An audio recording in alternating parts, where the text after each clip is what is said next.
Merci, bonjour à toutes et tous. Merci Denis d'avoir accepté de venir depuis Charolles nous présenter ta réflexion sur les interactions, puisque cette année, on a choisi dans le séminaire une thématique d'année. On s'est dit, voilà, pour essayer de changer, d'évoluer un peu. Donc cette année, la thématique, c'est les interactions. Et là, ce sera les interactions et les transactions dialogiques, donc que Denis va nous présenter cet après-midi.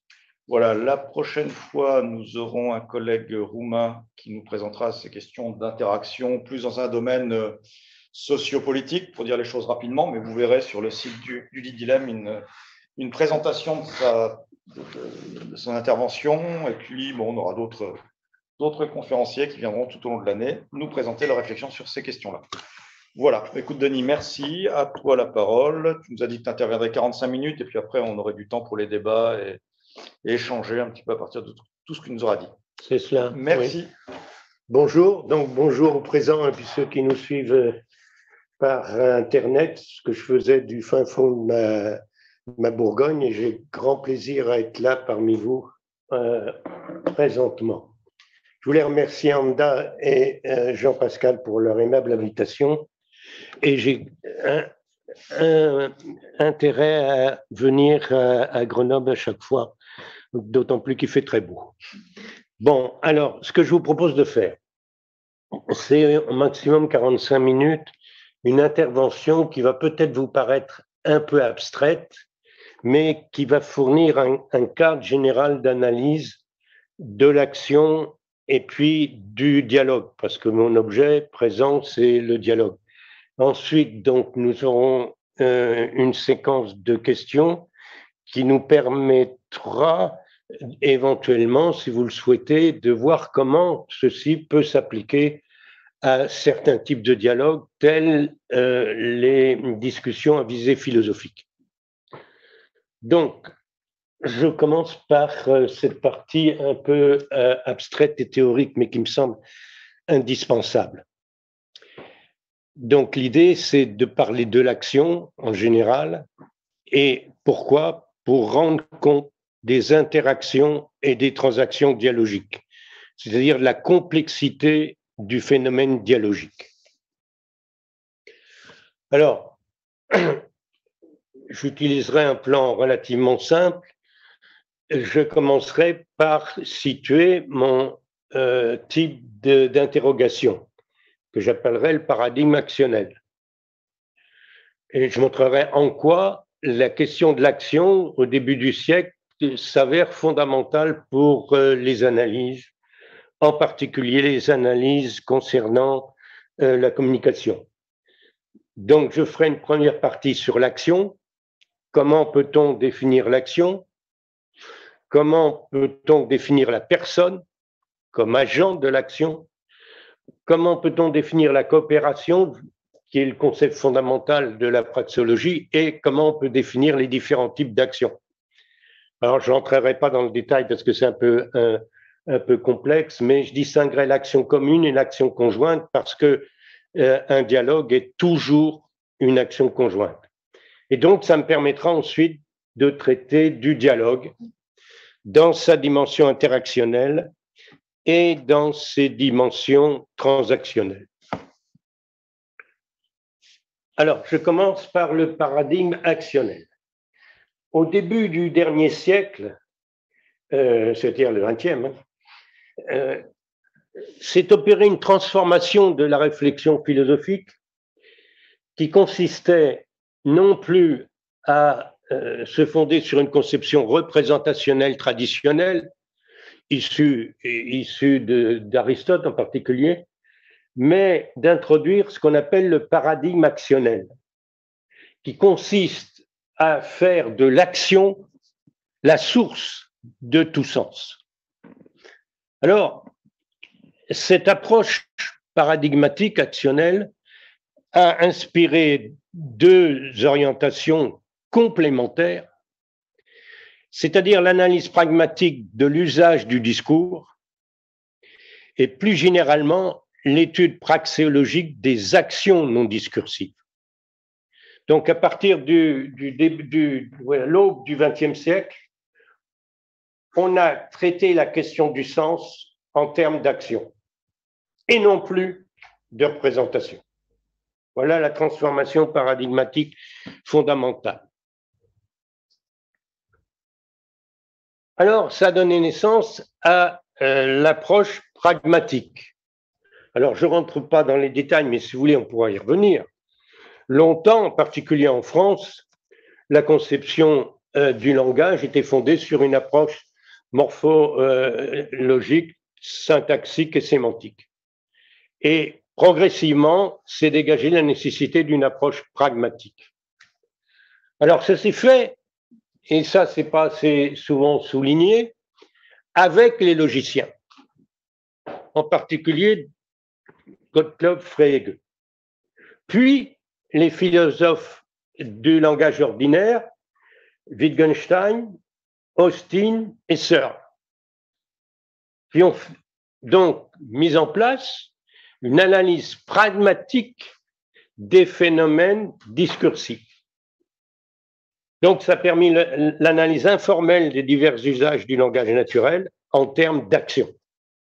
Il ne s'agissait plus de représenter, mais d'agir dans et par le discours. Et ça a donné naissance à la pragmatique qui se fonde sur ce qu'on appelle la théorie des actes de discours, speech acts. Et cette approche pragmatique de l'usage du langage naturel a été complétée par une étude des interactions dialogiques entre interlocuteurs. Ça a été inauguré au début des années 30 avec Martin Buber, puis ça a été repris par le russe Michael Bakhtin, puis en France par Émile Benveniste, Francis Jacques, et en Allemagne, Karl Otto Appel, entre autres, je ne vais pas citer tout le monde. Mais donc, cette approche actionnelle autorise une analyse, cette fois-ci pragmatique, de l'usage du langage naturel, et une analyse informelle, cette fois-ci. Mais cette analyse pragmatique n'a pas de sens en elle-même si elle ne s'appuie et se fonde et s'origine sur ce que j'appelle le socle praxéologique. Que l'on considère donc les actes de discours ou les interactions dialogiques, se pose la question préjudicielle de savoir comment définir l'action, puisqu'on traite tout en termes d'action. Alors, cette question de l'action n'est pas nouvelle. On la retrouve en particulier assez clairement chez Aristote, avec sa distinction entre praxis et poiesis. Mais au XXe siècle, se sont développées des théories de l'action, ou praxéologie. Alors, il y en a eu plusieurs, il y en a eu en particulier dans le champ économique, mais je ne l'aborde pas ici, avec le français Alfred Espinasse, et son ouvrage Les origines de la technologie, études sociologiques en 1897. Vous voyez, c'est la fin du siècle dernier. Et puis surtout avec le polonais Tadeusz Kotarbiński, le traité du travail efficace en 1953. Et alors, ces deux auteurs nous fournissent une praxéologie, c'est-à-dire une théorie générale de l'action. Alors, je n'entrerai pas dans les détails, mais en particulier, vous allez voir que de Kotarbiński, je vais reprendre le concept principiel de coopération. Alors, cette question première de la définition de l'action est une question ouverte et difficile. Ça paraît bizarre, mais c'est comme ça. C'est une question qui a été posée depuis Aristote, mais à laquelle on n'a pas fourni de réponse définitive. Donc, je vais vous proposer une définition minimale et provisionnelle de l'action. Alors, l'action humaine doit se distinguer de l'événement physique. Et donc, je propose une définition minimale en termes d'attribution d'une intervention sur le monde due à un agent pourvu de certaines capacités. Alors, comment expliquer cette définition?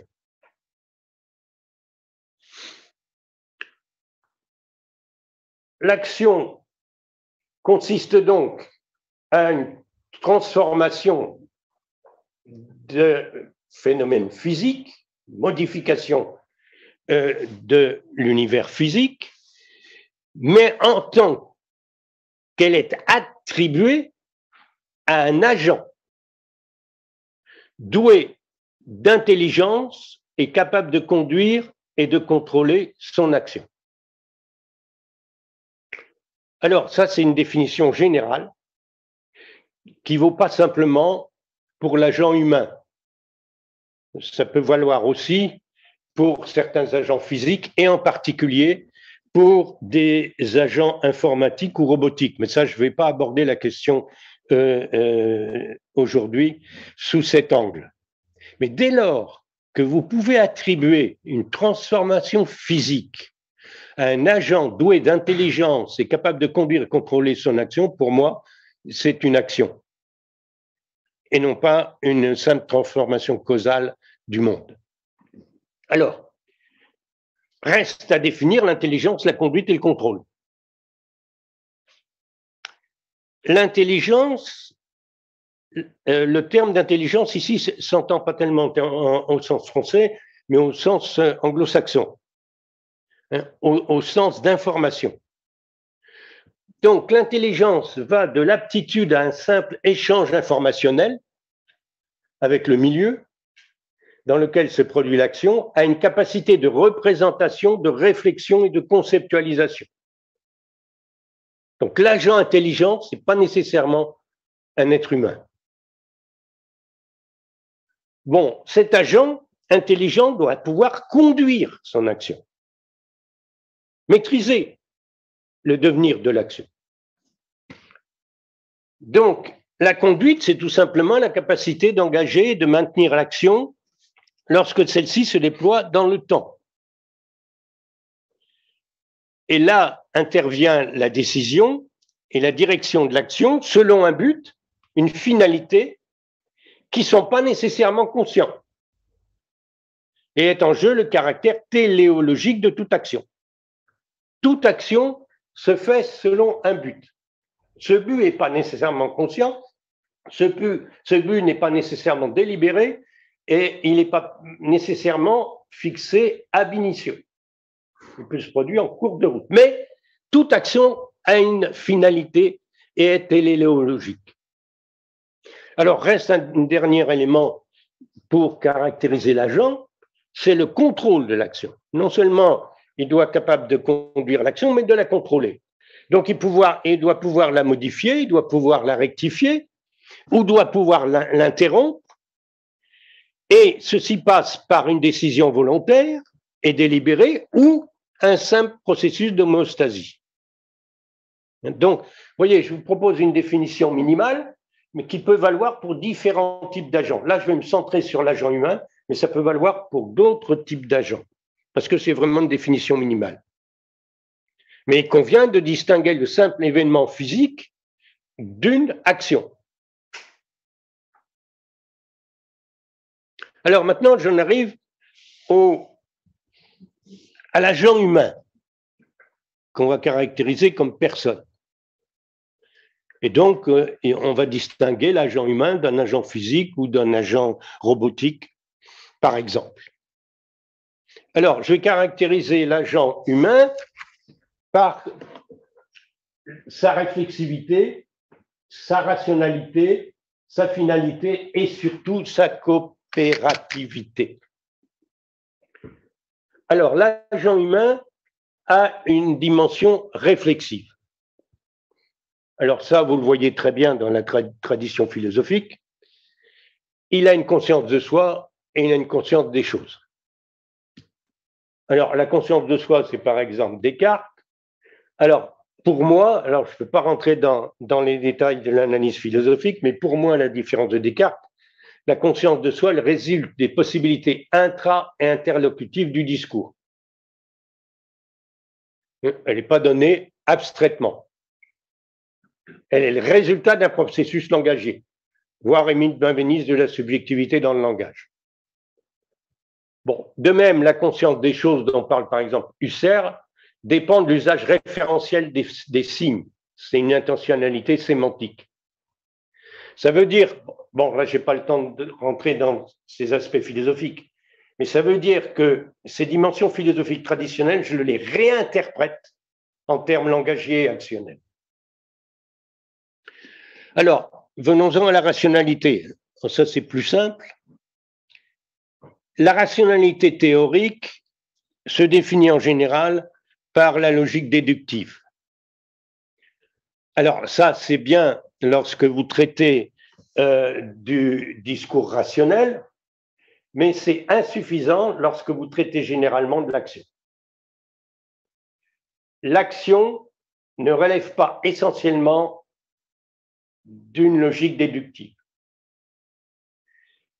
Elle impose des raisonnements pratiques et des procédures de planification.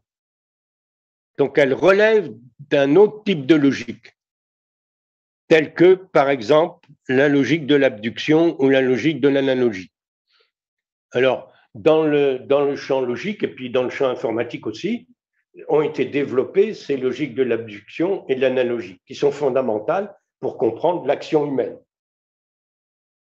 Donc, la dimension représentationnelle, traditionnelle, qui se fondait essentiellement sur l'usage de la logique déductive, est insuffisante pour rendre compte de l'action humaine. Alors ensuite, autre dimension de l'action, c'est sa finalité, son caractère téléologique. Alors, là intervient quelque chose d'important, c'est que l'agent humain agit selon des normes et des valeurs. Et donc, il est responsable, d'où la dimension axiologique. L'agent non seulement est à l'origine de l'action, en tant qu'il est intelligent, qui conduit et qui peut contrôler l'action, mais il en est responsable. Et il agit en fonction d'intentions qui sont ordonnées en un projet. C'est ce qu'on appelle l'intentionnalité praxéologique. Il se donne un projet. Alors, le projet peut être préalable ou le projet peut se faire au cours de l'action. Et j'en arrive à la dernière dimension qui est fondamentale, c'est la coopérativité. Ce concept de coopération est le concept fondamental de la praxéologie, en particulier la praxéologie de Kotarbiński. Alors, qu'est-ce que ça veut dire?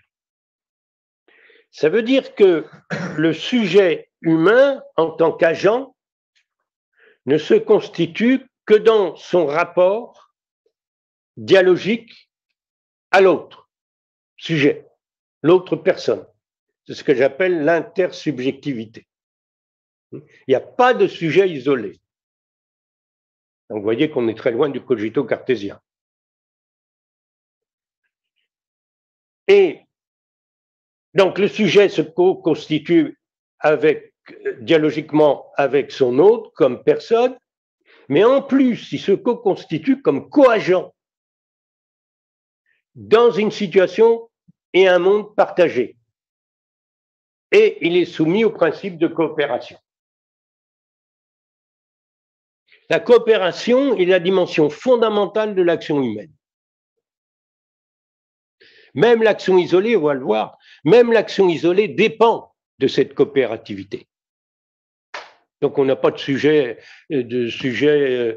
absolument isolé, de cogito enfermé dans son coin. Alors, j'en arrive à ce concept principiel de coopération. La coopération est donc une caractéristique fondamentale de l'activité humaine. Et comme tout concept fondamental, doit se définir de façon bipolaire. Ça, c'est un point très important sur lequel je ne peux pas insister, mais qui est méthodologiquement crucial à mon sens. C'est que la conceptualisation doit se faire de façon bipolaire. Elle doit toujours distinguer deux aspects du concept. Ça, c'est une grande leçon des Polonais de l'école de Lwów, Varsovie. Alors, venons-en à la coopération. La coopération, pour Krawinski, elle est bipolaire, comme tout concept fondamental, et elle peut être positive ou négative. Quand elle est positive, elle peut être unilatérale, c'est la simple aide, vous aidez quelqu'un. Quand elle est réciproque, c'est l'entraide. Mais elle peut être négative. Alors, quand elle est unilatérale, c'est une perturbation. Quand elle est réciproque, c'est un conflit.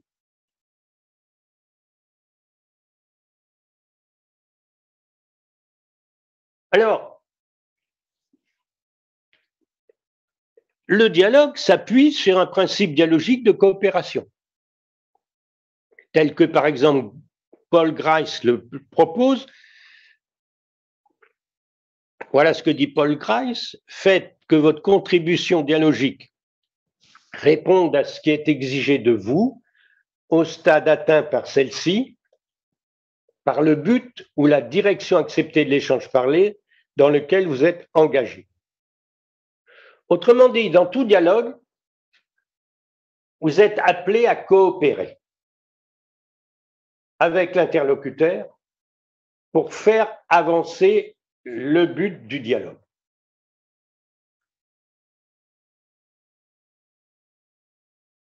Alors, il faut faire attention à une chose qui est très, très importante du point de vue idéologique, c'est que quand on parle de coopération, en général, la langue induit la valeur positive de la coopération. On coopère, ça veut dire qu'on coopère positivement, éventuellement réciproquement. Or, d'un point de vue théorique, la coopération est axiologiquement neutre. C'est-à-dire qu'elle peut être positive ou négative. Tout dialogue est coopératif. Parce que, sauf à rompre le dialogue, évidemment. Mais si vous ne rompez pas le dialogue, vous êtes conduit avec l'interlocuteur à faire avancer le dialogue. Mais ça ne signifie pas que la coopération est positive. Elle peut être parfaitement négative, sous forme, par exemple, de dispute.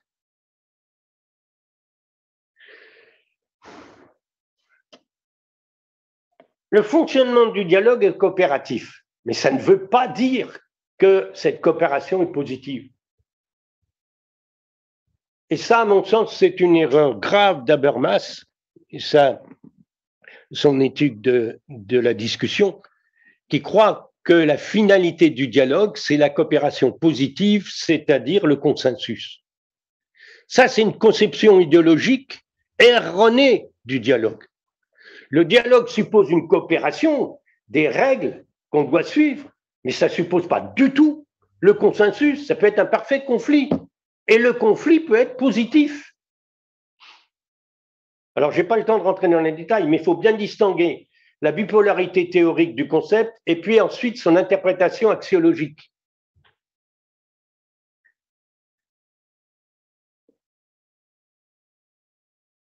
Ça, c'est un point crucial sur lequel peut-être qu'on pourra revenir.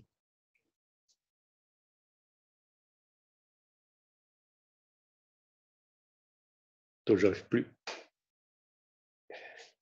Je peux bouger mon truc. Je suis planté. Qu'est-ce qui se passe?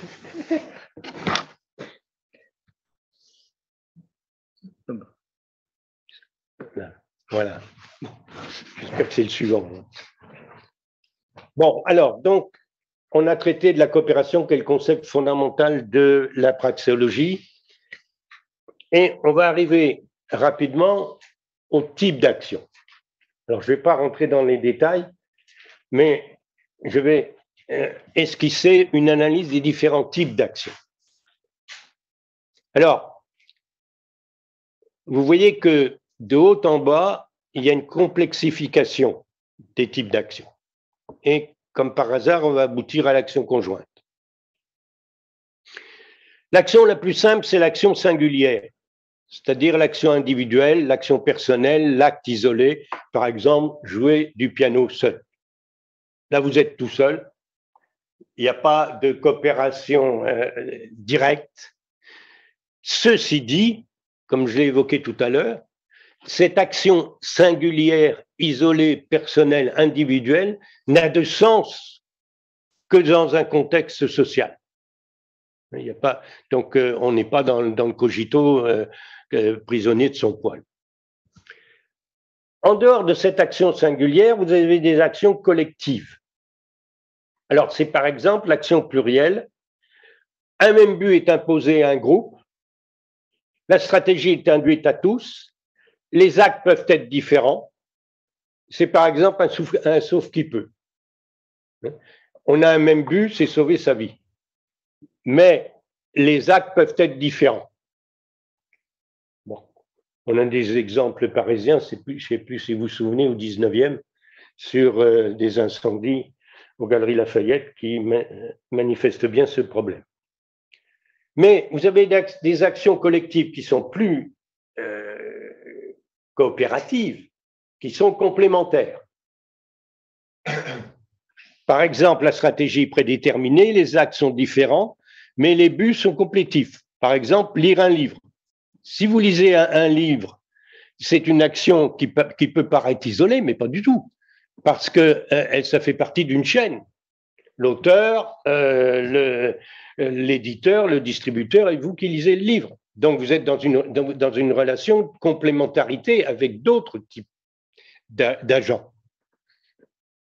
Et alors, la dimension la plus coopérative, c'est la dimension commune et conjointe. Alors, l'action commune, c'est qu'on a un même but. On s'entend sur un même but cette fois-ci. Les actions sont coordonnées en fonction de l'atteinte du but. Exemple, on pousse ensemble une voiture. Et puis, le dernier cas, qui est évidemment le cas qui nous intéresse ici, c'est celui de l'action conjointe. On a un même but, on a des stratégies qui sont émergentes. J'expliquerai tout à l'heure, ça c'est fondamental, cette idée d'émergence. On a des actes qui sont différents, mais on joue ensemble, conjointement. Alors c'est le cas de tous les jeux, mais c'est le cas par exemple du jeu d'échecs. On a des règles communes, on a un but commun et on a des actions différentes, mais le but est partagé. Jouer ensemble aux échecs. Alors, donc, la forme la plus forte de coopération actionnelle, c'est l'activité conjointe. Alors, l'action commune opère la coordination d'actions particulières, je l'ai dit, identiques, différentes, opposées, sont intégrées à un projet commun défini par des buts, des stratégies mutuellement acceptées. Par exemple, positivement, pousser ensemble une voiture, jouer ensemble un morceau de musique. Négativement, s'affronter au tir à la corde. Mais que ça soit positif ou négatif au niveau de la coopérativité, il reste que c'est une coopération. Dans le champ communicationnel, pour l'action conjointe, j'ai donné comme exemple un discours politique, d'action commune, pardon. C'est une action commune, l'orateur parle et fait des promesses, le public écoute et est supposé croire les promesses de l'orateur. Et alors, la coordination, elle peut être simultanée, tir à la corde, alternée, si un arbre passe partout, ou différée, construire une cathédrale. Voilà pour l'action commune. Alors, maintenant, l'action conjointe, donc, c'est le degré le plus élevé de coopération, puisqu'elle va coordonner des actions particulières différentes en une activité située, imprévisible et créatrice. Alors, c'est là le point crucial sur lequel, si vous voulez, on pourra revenir, parce qu'il est très important dans la menée des discussions, c'est que l'action conjointe est la forme la plus forte est riche de coopération. C'est une activité qui est située, c'est-à-dire qui prend les deux co-agents dans une même situation et un même monde pour un même but partagé. Et cette activité, elle est imprévisible. D'où l'idée d'émergence. Et elle est créatrice, parce qu'elle est imprévisible et émergente.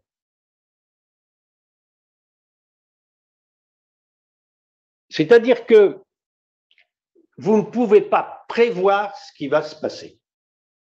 Et je dirais même mieux, et peut-être on y reviendra, vous ne devez pas essayer de prévoir, parce que c'est impossible, ce qui va se passer. C'est une activité qui se produit au fur et à mesure des échanges et qui n'est pas prévisible, qui n'est pas programmable. Et donc qui pour cela est riche et créatrice. C'est ce que Aristote appelait la praxis. La praxis, c'est une activité qui a sa finalité en elle-même et qui s'autogénère. Alors que l'action poétique a un but. Elle vise une production. Donc elle est orientée et elle est programmable. Ça, c'est une distinction qu'introduit Aristote et qui est absolument fondamentale, en particulier pour le dialogue. Et c'est ce qui fait la grande richesse des activités conjointes, et en particulier, évidemment, du dialogue.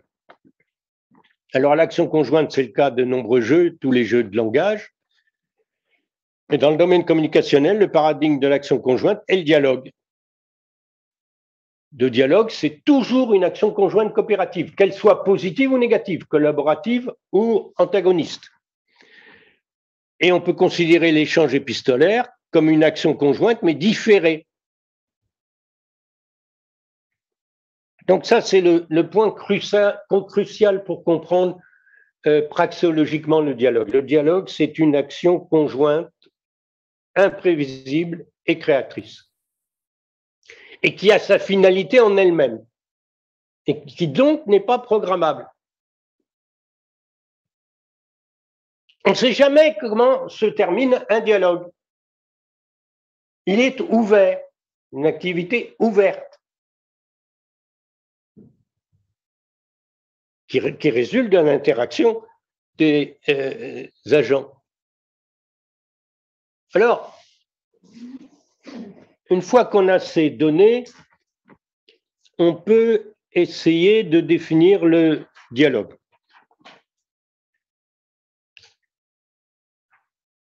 Alors, j'entends dialogue ici au sens générique du terme.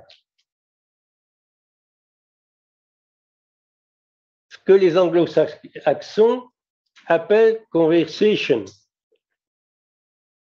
Alors évidemment, maintenant qu'on confond traduction et translation, on traduit conversation par conversation. Totalement erroné, parce que la conversation, c'est un type particulier de dialogue, inventé par les Français au XVIIe. Donc, il ne faut pas confondre la conversation et le dialogue. Là, je vais vous parler d'abord du dialogue au sens générique du terme. Si vous voulez, on pourra parler de la conversation, qui est un sous-dialogue, un type particulier de dialogue. Alors, le dialogue, c'est donc une activité conjointe, mais c'est une activité complexe quand on veut vraiment y réfléchir, qui a différentes dimensions et qu'il faut arriver à maîtriser pour comprendre comment se fait le dialogue et quelle est sa richesse. Alors, je vais définir le dialogue comme une interaction langagière qui est hétéronome, c'est-à-dire qui n'a pas sa finalité en lui-même. au niveau interactionnel.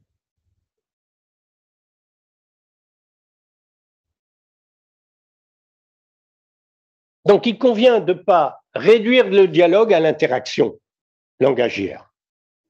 Si vous faites ça, vous ne pouvez pas comprendre le fonctionnement du dialogue.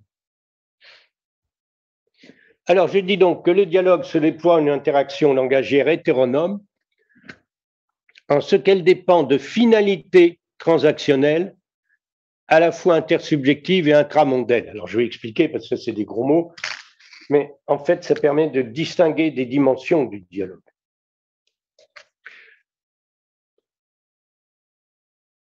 Alors là, vous retrouvez l'idée essentielle que toute action humaine est finalisée d'une façon ou d'une autre.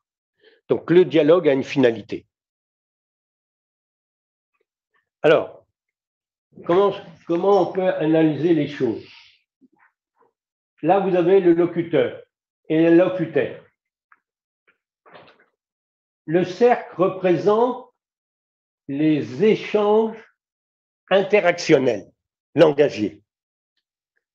Locuteur et allocuteur vont échanger, disons pour simplifier des mots, mais pas que des mots, et pas nécessairement essentiellement des mots, on pourra y revenir si vous voulez. Pourquoi faire? Eh bien, pour arriver à partager une image du monde. Donc là, vous êtes au niveau interactionnel. Mais ce niveau interactionnel, il dépend de finalités transactionnelles. C'est-à-dire, il dépend de quoi? Il dépend de transactions intersubjectives, c'est-à-dire des relations intersubjectives que vont constituer au cours du dialogue locuteur et allocutaire. Et ça va dépendre aussi des relations intramondaines qu'ils vont constituer ensemble en s'accordant sur une situation, un problème et un monde donné. Donc le point crucial, c'est que les interactions langagières vont dépendre de la manière dont les interlocuteurs se co-constituent comme co-personnes et dont ils se co-constituent comme co-agents. Et c'est ça le point crucial. Le point crucial, ce n'est pas l'échange des mots et puis d'autres choses. C'est la finalité transactionnelle du dialogue. Alors, venons-en à donc, cette dimension de surface, l'interaction langagière. Alors, l'interaction langagière, c'est un échange langagier, mais j'utilise langagier et pas verbal. Pourquoi? Je n'ai pas le temps de rentrer dans les détails, mais il ne faut pas confondre langagier et verbal parce que l'échange n'est pas nécessairement verbal. Il peut être verbal, mais il n'est pas nécessairement verbal. Et quand il est verbal, il peut être accompagné d'intonations, de gestes, de postures, de regards, etc., etc., etc. J'ai fait une analyse ailleurs de ce problème du contexte, mais disons que l'interaction langagière, pour simplifier, c'est une interaction verbale, gestuelle, posturale, etc., etc., etc., qui fournit des informations. Mais cet échange, il est, comme je le disais tout à l'heure, un processus ouvert, imprévisible et créatif, au cours duquel les interlocuteurs, c'est-à-dire le locuteur et l'allocuteur, négocient ensemble le sens qu'ils donnent à leurs actes de discours et la référence des signes qu'ils utilisent pour construire ensemble une image du micro-monde qu'ils partagent. Alors, l'idée importante ici, c'est interaction. C'est-à-dire que cette production du sens et de la référence se fait ensemble et est négociée. Donc, vous voyez que ça diffère considérablement de la conception représentationnaliste habituelle, selon lequel on a un code qui est donné, on partage le même code, etc., etc., on ne fait rien du tout. Tout est négocié dans et par le dialogue, et en particulier le sens et la référence. Et alors, au niveau des actes de discours, le locuteur propose un acte et cet acte doit être accepté ou négocié par l'allocuteur. Ils doivent s'entendre sur la force illocutoire de l'acte. Donc, c'est ce que j'appelle un interacte. La théorie des actes de discours n'est pas assez dialogique parce qu'elle ne traite pas de ça. Elle ne traite pas de cette négociation de l'interacte. Tout est négocié dans le dialogue. Le sens, la référence et la force illocutoire de l'acte. Et cet interacte, il prend une fonction dans le dialogue en fonction de sa place dans le dialogue. Parce que, bon, je n'ai pas insisté là-dessus, mais quand on fait de l'informatique, on le voit très bien. Le dialogue, évidemment, est une activité qui se déploie dans le temps. Et donc, les choses changent dans le temps du dialogue.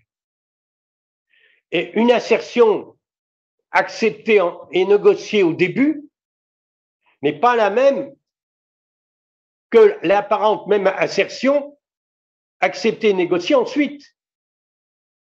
Parce qu'elle ne se situe pas dans le même temps du dialogue. Il y a une temporalité fondamentale du dialogue. Et donc, il y a des fonctions dialogiques.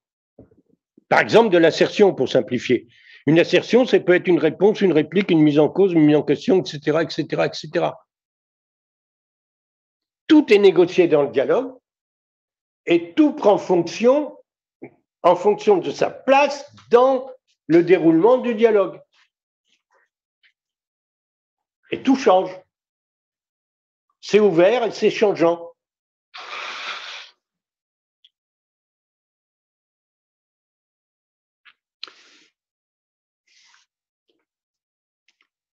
Alors, j'en arrive au niveau méta, au niveau des méta-règles du dialogue. Et ça, c'est important pour, en particulier, la discussion. Donc, vous voyez que le dialogue, c'est une activité située, ouverte, créatrice, et au cours de laquelle les interlocuteurs s'entendent sur le sens, la référence et l'image du monde qu'on construise ensemble. Mais ça, c'est possible que si vous avez des méta-règles qui régissent le dispositif. Et la première des méta-règles qui est fondamentale, c'est ce qu'on appelle le contrat fiduciaire, qui va lier les deux interlocuteurs. Alors, je simplifie en disant deux interlocuteurs, hein, parce qu'il peut y en avoir plusieurs, je ne rentre pas dans les détails, je suppose qu'il n'y en a que deux. Et qui les engage à être sincères. Le contrat fiduciaire, c'est un contrat de sincérité qui est passé entre les deux interlocuteurs. Le locuteur s'engage vis-à-vis de l'allocuteur sur la véracité de son dire, pas sur la vérité, hein, sur la véracité. Et en retour, l'allocuteur accorde créance et foi à ce que dit le locuteur. Il y a beaucoup d'auteurs qui confondent vérité ou véridicité et véracité. Il ne faut surtout pas les confondre. La véracité, c'est le fait de dire ce que l'on croit vrai, pas ce qui est vrai. Alors, lié à cela est le mensonge. Si vous voulez, on pourra en parler. J'ai fait des analyses du mensonge. Mais la méta-règle fondamentale du dialogue, en particulier dans la discussion, c'est la sincérité du locuteur et c'est le fait réciproque que l'allocuteur accorde foi à ce que dit le locuteur. Voilà ce que dit Austin, par exemple. Croire les gens, accepter leurs témoignages, c'est le propos essentiel ou l'un des principaux de la conversation. Alors là, c'est encore une mauvaise traduction, c'est du dialogue. Ainsi, on ne parle avec autrui de façon descriptive que si l'on a foi dans le fait qu'il cherche à communiquer des informations. Alors, foi, c'est la croyance et c'est la créance. Hein. C'est le problème fondamental. Donc, une des méta-règles de tout dialogue, c'est la sincérité des interlocuteurs. Et c'est pour ça qu'il peut y avoir mensonge. Parce que s'il n'y avait pas ça, il ne pourrait pas y avoir mensonge, évidemment. Donc là, on est au niveau des interactions langagières, des échanges d'informations, pour simplifier. Mais, et ça, c'est le point crucial, ces interactions langagières, elles sont soumises à des transactions. Et elles dépendent de transactions. Alors, j'en arrive aux transactions. Donc, toute interaction est hétéronome et elle a une finalité transactionnelle à la fois intersubjective et intramondaine. Alors, c'est là qu'apparaît donc le paradigme actionnel. Il faut tout soumettre au dispositif actionnel. Par exemple, Wittgenstein dit ceci, qui peut sembler simple mais qui est fondamental: ce que nous disons reçoit son sens du reste de nos actions. Autrement dit, si vous faites une analyse sémantique traditionnelle en disant ben, voilà les mots utilisés, voilà le sens, voilà la référence, vous ne rendez pas compte du sens. Vous pouvez rendre compte de la signification sémantique, mais pas du sens. Parce que le sens ne dépend pas que de ce qui est dit. C'est ça le point crucial. Le sens, il dépend aussi d'autre chose qui n'est pas dit.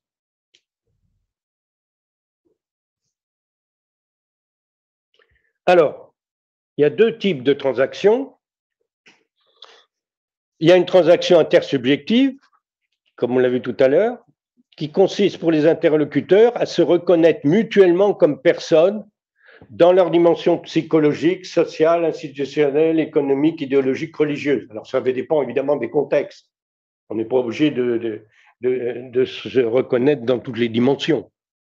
Mais il faut absolument que locuteur et allocutaire se reconnaissent comme co-personnes et s'admettent selon certaines dimensions. Dimensions qui sont exigées par le type de dialogue en jeu. Si par exemple vous demandez à quelqu'un votre chemin en ville, ce n'est pas la peine de montrer toutes jusqu'aux dimensions idéologiques, religieuses, économiques, etc., etc. Mais ce qui est fondamental, c'est que les interlocuteurs se reconnaissent comme co-personnes dans certaines dimensions qui sont requises par le type de dialogue en jeu. Donc, il ne faut pas faire abstraction de cette dimension-là.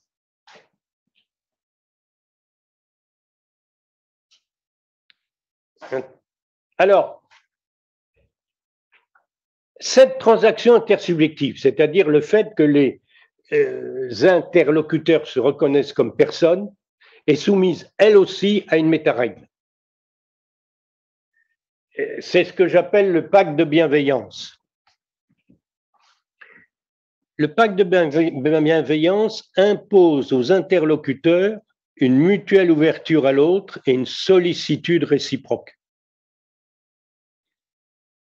C'est-à-dire que ce qui est imposé ici, comme méta-règle, c'est une reconnaissance éthique des copersones. Donc c'est un pacte affectif qui s'enracine dans un impératif de dignité, de respect des personnes, qui prend une dimension éthique et admet une traduction juridique. Pensez par exemple aux injures. C'est sur le fond de ce pacte que l'agent peut avoir des attentes, voire des exigences vis-à-vis de son co-agent. Il doit y avoir un pacte de bienveillance qui est passé entre les co-personnes qui se co-constituent dans et par le dialogue. Alors, au niveau dialogique, ça conditionne le respect des faces, des interlocuteurs. Alors là, l'exemple typique, c'est Goffman sur les rites d'interaction. Et évidemment aussi celui des règles de politesse. voire Oreckoni sur la politesse dans les interactions verbales, par exemple. Vous avez un pacte qui régit les relations intersubjectives des coagents. Alors, reste une dernière dimension, c'est la dimension intramondaine. C'est-à-dire que les interlocuteurs, quand ils se sont reconnus comme co-personnes, doivent s'admettre comme co-agents dans une situation et un micro-monde partagé pour résoudre ensemble un problème, une tâche. Problème au sens, pas au sens intellectuel, hein. C'est Aufgabe chez Marx, c'est la tâche, le probléma chez les Grecs. Donc, on a un problème, on est ensemble pour le résoudre. Et donc, on construit un micro-monde commun pour le résoudre. Alors, l'exemple paradigmatique que je prenais souvent, naguère ou jadis, c'est le dialogue médecin-malade.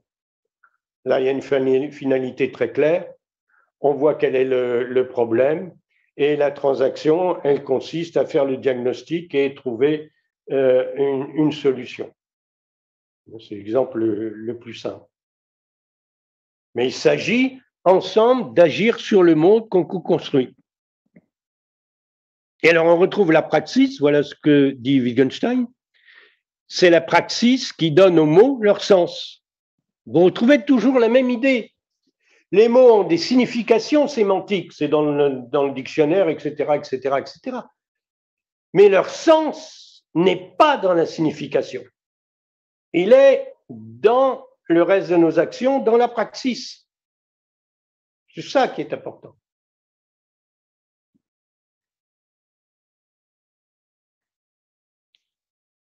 Alors, non, on ne voit pas bien, ça ne fait rien. J'ai parlé du dialogue au sens générique du terme. Mais évidemment, il faudrait avoir le temps de parler des différents types de dialogue. Pour en particulier situer la discussion. Par opposition, enfin par distinction plus exactement, à la conversation, par exemple. Il faudrait pouvoir distinguer la conversation, la discussion, la dispute, etc. Alors là, bon, j'ai esquissé un arbre qui consiste à montrer que la coopération dialogique donc, peut être polarisée positivement comme collaboration, négativement comme confrontation. Et si vous croisez les deux dimensions positives et négatives, vous pouvez distinguer les types selon le mode de transaction. Par exemple, à gauche, ici, c'est tout ce qui relève du primat de l'intersubjectivité. Et à droite, tout ce qui relève du primat transmondain. Et puis, dans chaque domaine, à gauche, c'est tout ce qui est négatif, et à droite, positif. Par exemple, ici, vous avez le débat, la discussion et l'entretien, etc. Donc, vous distinguez différents types de dialogue cette fois-ci. On n'est plus dans le cas générique, mais dans le cas d'une typologie des dialogues particuliers. Alors ça, on peut le faire, hein, et il convient évidemment de distinguer la discussion du débat ou de la dispute. Pas pareil du tout, ils n'ont pas les mêmes méta-règles. Alors, je conclus, puisque je vous ai dit que je voulais être relativement bref. La conclusion est toute simple. Elle consiste à dire que par rapport à la tradition philosophique, il faut opérer ce que j'appelle un renversement praxéologique.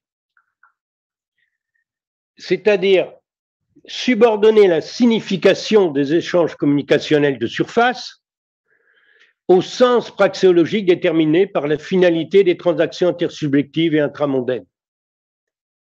C'est-à-dire, il ne faut plus adopter le schéma représentationnaliste qui consiste à dire que le sens est dans la signification, dans les représentations échangées.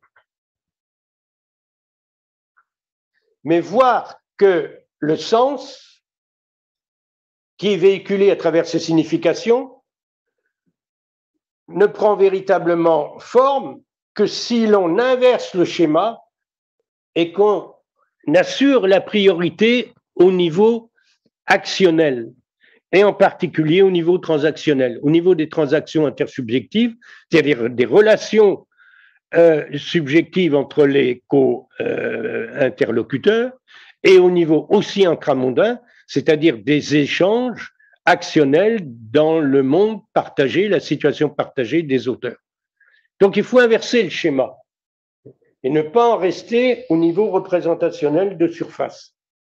Alors ça, c'est la grande leçon du paradigme actionnel qui apparaît au début du XXe siècle et dont les résultats sont à la fois l'analyse pragmatique des actes de discours et puis surtout l'analyse praxéologique de nos actions.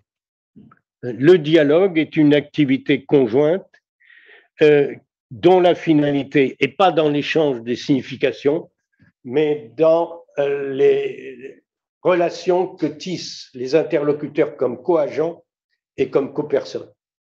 Voilà.